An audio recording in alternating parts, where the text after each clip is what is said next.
एक साथ राष्ट्रीय ध्वज को सलामी देगा सैनिक।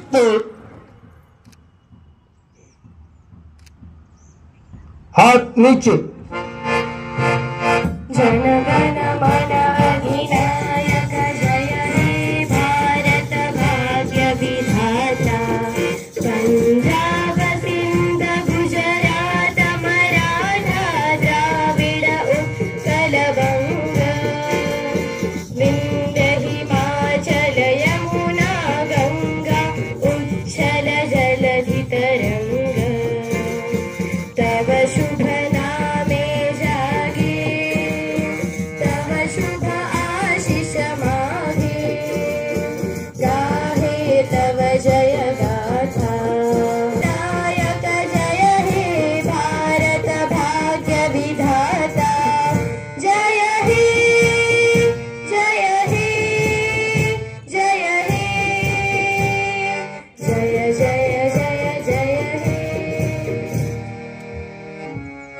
विजयी विरंगा प्यारा झंडा ऊंचा रहे हमारा। विजयी विश्व तिरंगा प्यारा रहे हमारा। सदा शक्ति सरसाने वाला, प्रेम सुधा बरसाने वाला। मातृभूमि का तन मन सारा, मातृभूमि का तन मन सारा। विजयी विश्व तिरंगा प्यारा, झंडा ऊंचा रहे हमारा। राष्ट्र माझा गरजा, महाराष्ट्र माझा।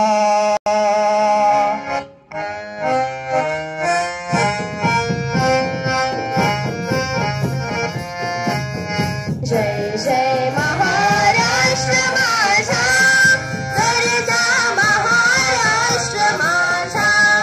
जय जय महाराष्ट्र माझा, गरजा महाराष्ट्र माझा।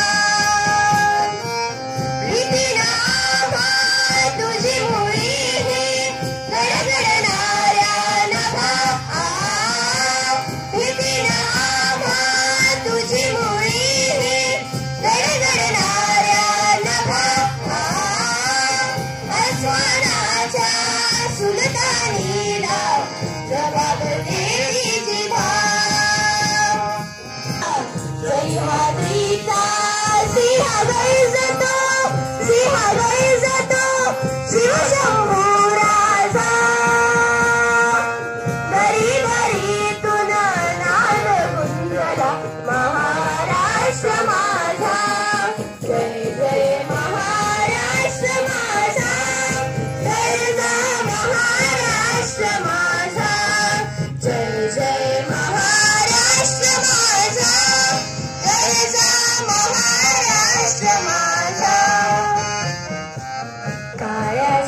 संचालन करने की अनुमति चाहती हूँ।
Good morning.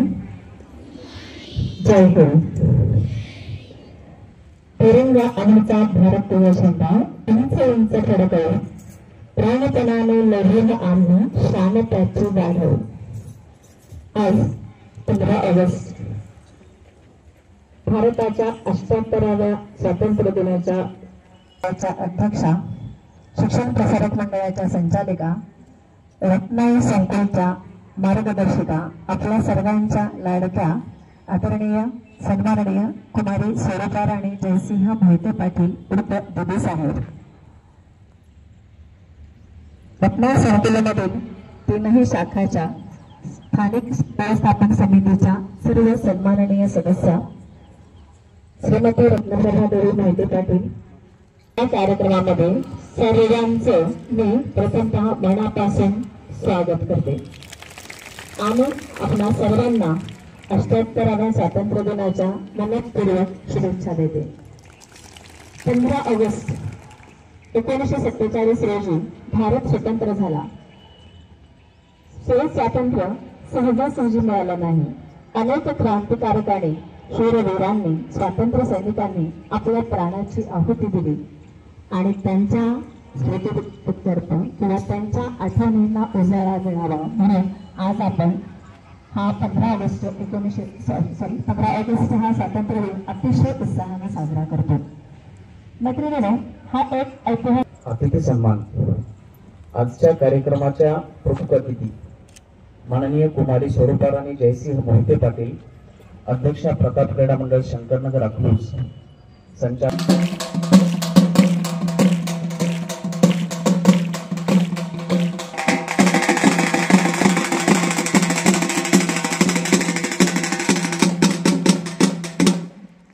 दीदी साहेब, आमच्या छोट्याशा सदस्य, पत्रकार, पालक, सर्व मंचकावर उपस्थित असलेले मान्यवर, आपल्या सगळ्यांचंही प्रशालेच्या आयोजकांच्या आणि 3 शाखांच्या वतीनं मनपूर्वक स्वागत करतो. आपण सर्वांनी आमच्या सन्मानाचा स्वीकार करावा.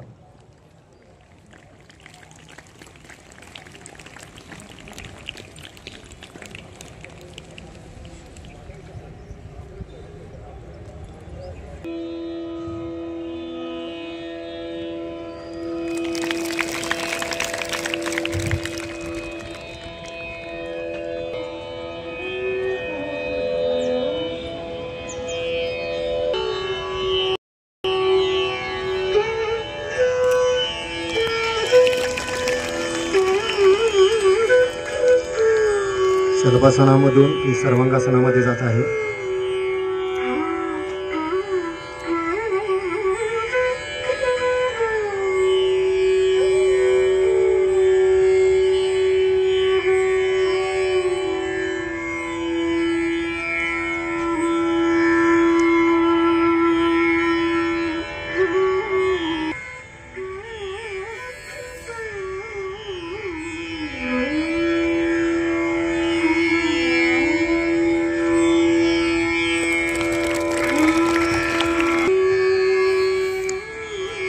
चौथं आसन आहे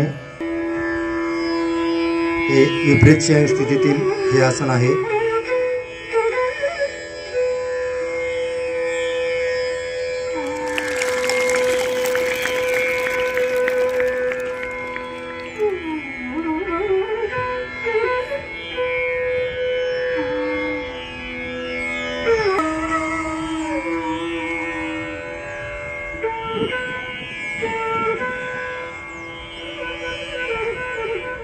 या स्थितीतील पुढील आसन पूर्ण भुजंगासन.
चाहो तो हमको आजमाना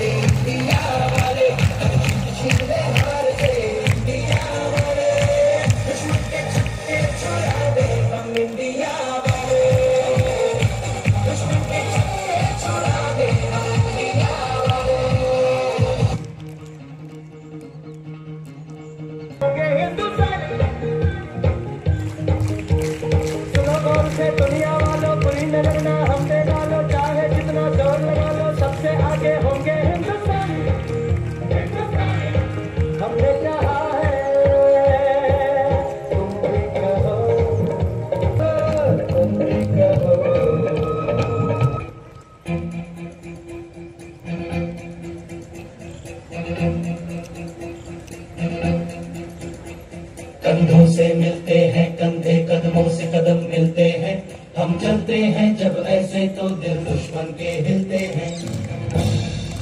कंधों से मिलते हैं कंधे, कदमों से कदम मिलते हैं, हम चलते हैं जब ऐसे तो दिल दुश्मन के हिलते हैं। निकले हैं अपनी मंजिल पर,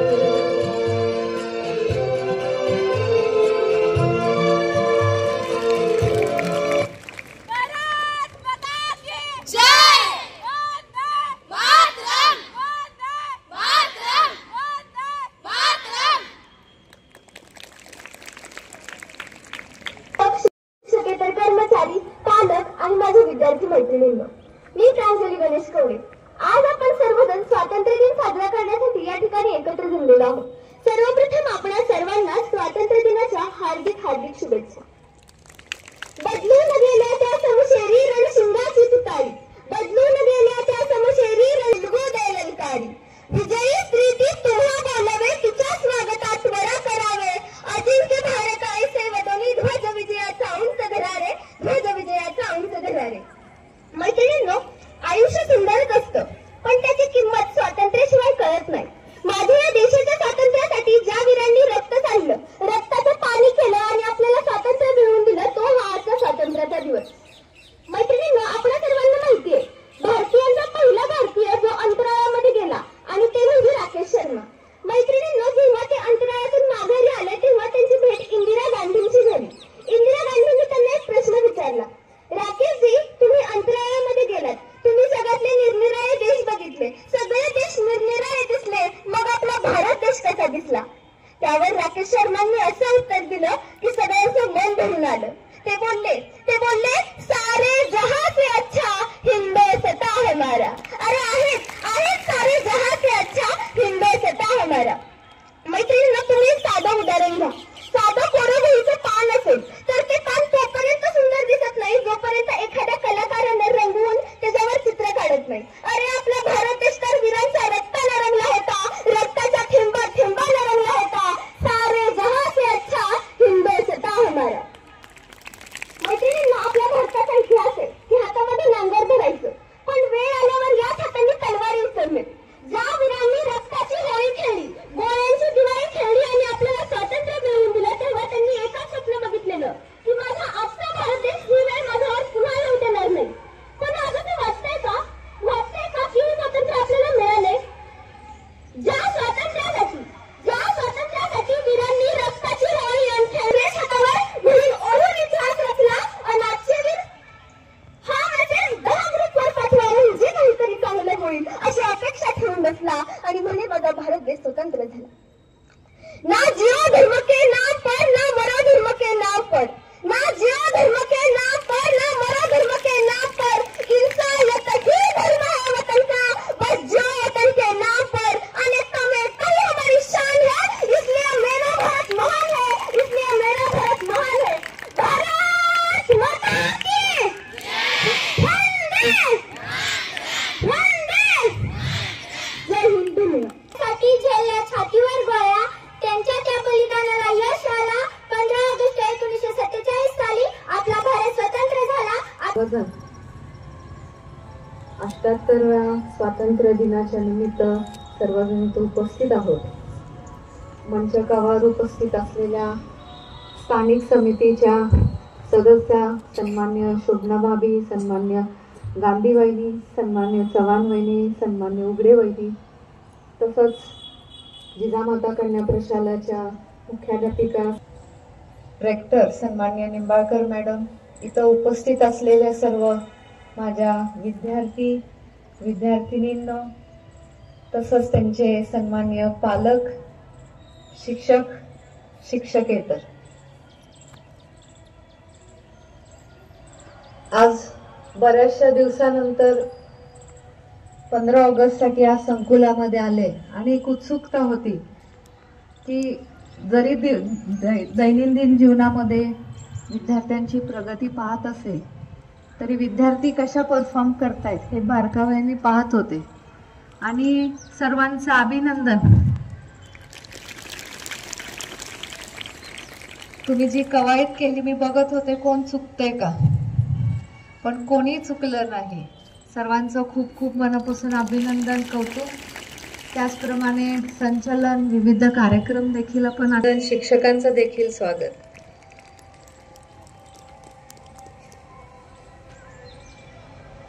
भारताने कसं स्वातंत्र्य मिळवलं, काय झालं हे आपण इतिहासात सर्वजण विद्यार्थिनी ऐकत आलेलो आहात. पण आत्ताच्या युगामध्ये देखील मला असं वाटतं आत्ताच्या समाजामध्ये मुली आणि मुलांमध्ये भेदभाव राहिलेला नाही. मला असं वाटतं पालकांना प्रथम तुम्ही सर्वांनी टाळ्याच्या माध्यमातून अभिनंदन केलं पाहिजे. कारण का पालकांनी आपल्याला व्यवस्थापन मंच दिल्यामुळं आज आपण मुली प्रत्येक क्षेत्रामध्ये आपलं कर्तृत्व गाजवू शकतो. अगदी मिलिटरीमध्ये असू दे, डॉक्टर असू दे, स्वतःचा बिझनेस असू दे किंवा एखादी गृहिणी जरी असू दे, तरी उत्कृष्टपणे आपण त्याच्यामध्ये यश संपादन करताना महिला दिसत आहेत. महिला कुठंच मागे पडलेल्या नाहीत. पण मला अगदी थोडक्यात बोलायचं आहे, कारण मला माहिती ऊन पण असं वाटतं की मुलींनी देखील पाऊल टाकत असताना फार जपून आणि विचारपूर्वक टाकणं फार गरजेचं आहे. कारण का आत्ता संघर्षाचं जर म्हणलं, सहकार महर्षी म्हणायचे संघर्षाशिवाय उत्कर्ष नाही.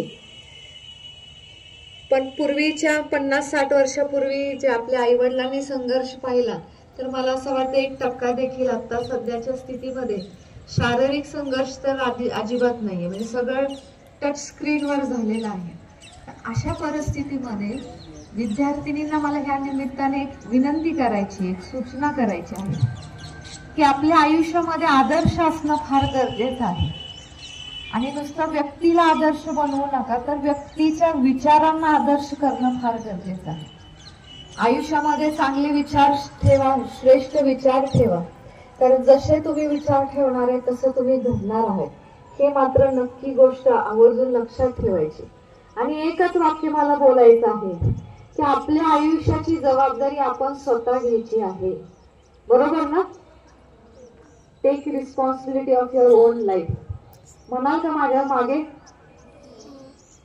Take responsibility of your own life. म्हणजे आयुष्यामध्ये चांगलं वाईट काय माझ्यासोबत होईल त्याला जबाबदार मी असणार आहे, अशा पद्धतीने आपलं विचार आचरण असणं गरजेचं आहे. कारण ज्या पद्धती नुसतं शिक्षण घेऊन महत्वाचं नाही, तर शारीरिक क्षमता वाढवली पाहिजे. तुम्ही मेंटली, फिजिकली, इमोशनली तिन्ही गोष्टींनी आणि फायनान्शियली म्हणजे शरीराने सक्षम पाहिजे, मानसिकरित्या सक्षम पाहिजे, भावनिकरित्या सक्षम पाहिजे आणि आर्थिकरित्या देखील सक्षम असणं आहे का. आता बऱ्याचशा मुली लहान आहेत, मोठ्या मुलींना हे विषय समजतील, पण ह्या 4 ते 5 गोष्टी नेहमी लक्षात ठेवणं गरजेचं आहे. आज कित्येक उदाहरणं आपण असं पाहतो की आई वडिलांनी अतिशय कष्टात हालाकीमध्ये विद्यार्थिनींना शिक्षण दिलेलं आहे आणि चांगल्या मोठ्या पदावर उंचवलेलं आहे. तुम्ही उंचवणार ना? त्यासाठी पुस्तकाबरोबर शैक्षणिक वाचनाबरोबर इतर नावांतर वाचन देखील असणं फार गरजेचं आहे. आणि आयुष्यामध्ये ध्येय ठरवा. आज आपले जेवढे स्वातंत्र्यवीर होते, स्वातंत्र्य सैनिक होते, थोर मानव होते, आपल्या समाजात असो, देशामध्ये असो, त्यांच्यामध्ये काहीतरी एक दृढ संकल्प होता. तसं तुमच्या आयुष्यामध्ये सुद्धा काहीतरी संकल्प असणं फार गरजेचं आहे. एक छोटंसं उदाहरण देते आणि मग मी इथंच थांबते. गाडीमध्ये पेट्रोल भरलंय किंवा डिझेल भरलेलं आहे, पण गाडीला माहीत नाही मला कुठं जायचं आहे, तर भरलेले टाकी मग 70 लिटरचे असो, 80 लिटरचे असो, 10 लिटरचे असो, त्या पेट्रोलचा सार्थक होईल का? पण जर त्या गाडीला माहित आहे मला नक्की कुठं जायचं आहे, तर अगदी 80 लिटर पेक्षा 5 लिटर मध्ये सुद्धा त्या गाडीचं काम होऊ शकतं. तेव्हा आयुष्यामध्ये छान संकल्प करा, चांगले विचार ठेवा, चांगले ध्येय ठेवा आणि आपल्याला पुढे जाऊन आपल्या आईवडिलांचं, समाजाचं, देशाचं हे नाव उज्ज्वल करायचंय. करणार ना? त्यामुळे त्याला तुमच्या आयुष्याची जबाबदारी कुणाच्या हातात आहे? त्यासाठी अभ्यास करावा लागेल, चांगलं शारीरिक क्षमता वाढवावं लागेल, मानसिक क्षमता वाढवावं लागेल आणि आर्थिक दृष्ट्या देखील आपल्याला सक्षम होणं फार गरजेचं आहे. त्याचं छोटंसं उदाहरण सांगायचं म्हटलं की आता आपण पाहतो की समाजामध्ये मुलींवर ज्यावेळेस प्रौढ झाल्यानंतर जेव्हा अत्याचार होतात किंवा काही घरगुती अडचणी जरी असल्या, पण ज्या वेळेस मुली आर्थिक दृष्टिकोनातून जरी सक्षम असल्या तर मुली कुठेही मागे पडत नाही, एक मोठा आधार त्यांना राहतो. त्यामुळं सर्वांना विनंती करते की आयुष्यातला एक क्षण देखील वाया घालवू नका. प्रत्येक क्षणाचं सार्थक कसं करता येईल हे नक्कीच आपण पाहावं. आणि मला असं वाटतं ज्यावेळेस आपण 15 ऑगस्ट असू दे, 26 जानेवारी असू दे, ज्यावेळेस आपण आपल्या बलिदान देणाऱ्या थोर मानवांना इथं श्रद्धांजली देतो, तर मला असं वाटतं आपल्या आयुष्याची आपण जबाबदारी घेणं म्हणजे एक पद्धतीने त्यांना श्रद्धांजली देणं असं मला वाटतं. आयुष्य सार्थकपणे जगावं एवढं विनंती करते आणि इथं मनोगत संपवते. सर्वांचं मी आभार मानते. पुन्हा एकदा सर्वांना स्वातंत्र्य दिनाच्या शुभेच्छा देते आणि इथंच थांबते. धन्यवाद. जय हिंद, जय महाराष्ट्र.